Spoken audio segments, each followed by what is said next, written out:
trends. Have you heard this word before? Trends? Well, the word trend means something that is becoming very popular.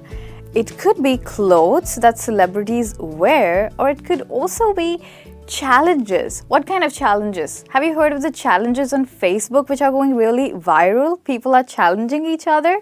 Yes, probably because they haven't got anything else to do. So all these things which are becoming very, very popular are called trends. But in this lesson with me, Michelle, you're learning all about media trends and economic trends. Join me. So let's start with the first one. It's becoming a big thing. So that thing is already popular. That's when you use this phrase, when something is already very popular and it's, going really viral. So let me share a real life situation with you. Once I was out of town and I was coming back to the city and I saw on the streets people wearing really funny masks on their face and they were kind of scary. And I was like, what's wrong with them? And I was wondering, I went ahead and I still saw some people wearing masks, carrying pumpkins in their heads and those in their hands, and the pumpkins looked really funny and scary. And then I realized, oh, this is Halloween. So Halloween, it's becoming a big thing almost in every country, although its origination is in the US, but now you see people all over the world celebrating Halloween, and it's become more like an international holiday. So that's where you can use this phrase, it's becoming a big thing. For a popular cultural happening.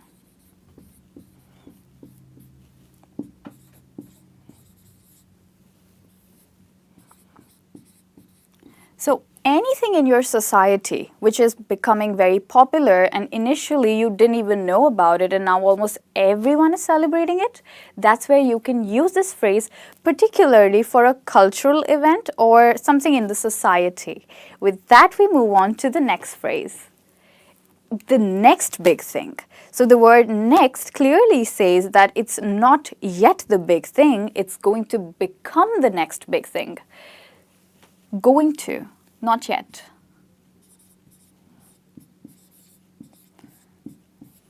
So let's say there's a celebrity who's, you've seen a couple of their movies, his or her, and you think they're really nice, you like the movies, but they have not yet gained a lot of popularity. But you're expecting that in future they will gain popularity. So usually you hear, you must have read in a lot of magazines, they predict about celebrities becoming popular in the future.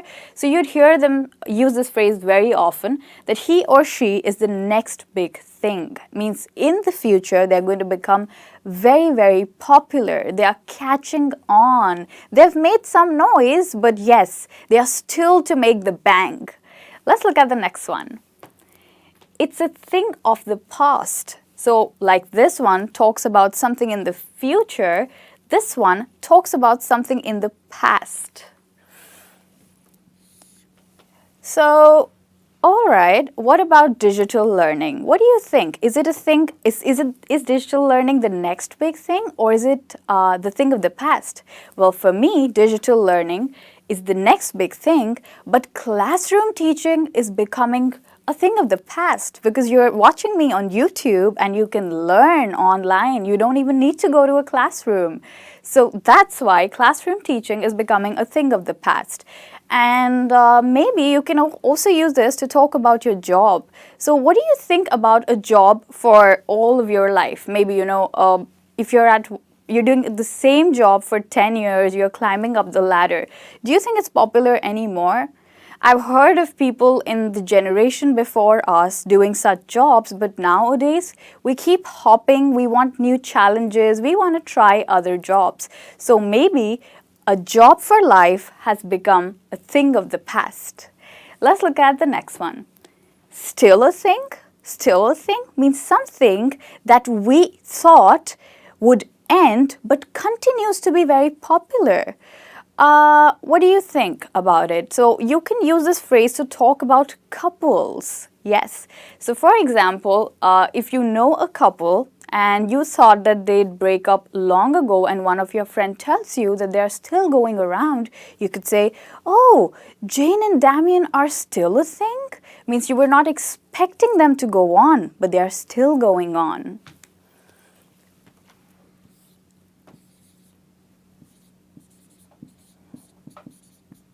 Something that's still going on.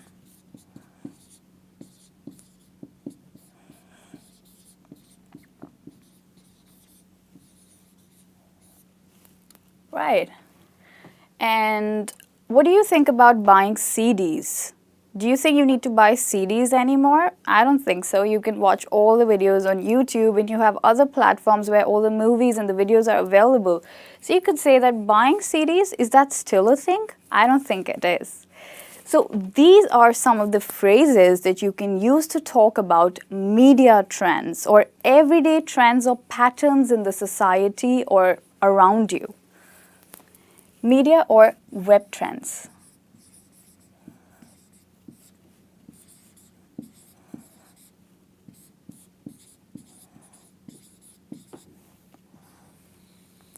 All right. With this, we look at the next set of phrases which are used to talk about economic trends. Yes, you need to talk about them as well. It's not all about media trends. And you have different vocabulary for both. So maybe you wouldn't want to mix media trends with economic trends. So to skyrocket. So that means something that is going very, very high or is shooting up.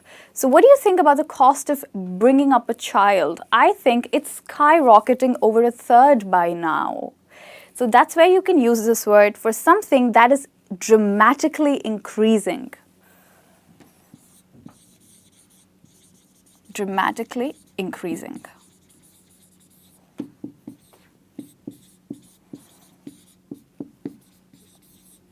All right, the next one, to bottom out at. Yes, something that is going really low, or possibly because we're using the preposition at, it means that it's stopping somewhere. So that means it's stopping at the lowest point. So when the Sensex bottomed out at its lowest point, the share market shut down. So here we are talking about the lowest point.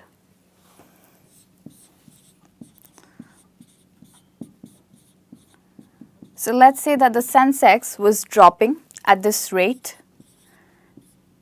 40, 48, 40, and then it goes further at 37, and here it levels out. Levels out. This one here. Levels out means to form a plateau. To form a plateau is when you use the phrase to level out or flatten out.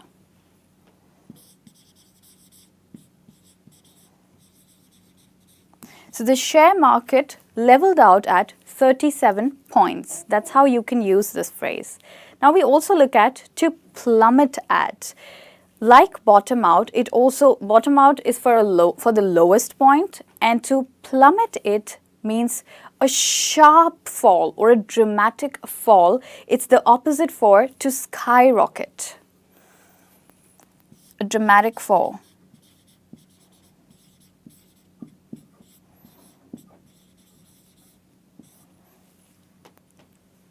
So you could say that the share market plummeted, or the Sensex plummeted, or a better explanation, a better example would be that after the Brexit, the euro plummeted against US dollar, but now it has rose again. So that's how you can use this phrase. Or maybe you could say that after Brexit, the euro plunged against the US dollar, and now it has skyrocketed again, possibly. And plunge is another synonym for to plummet it, means sharp fall.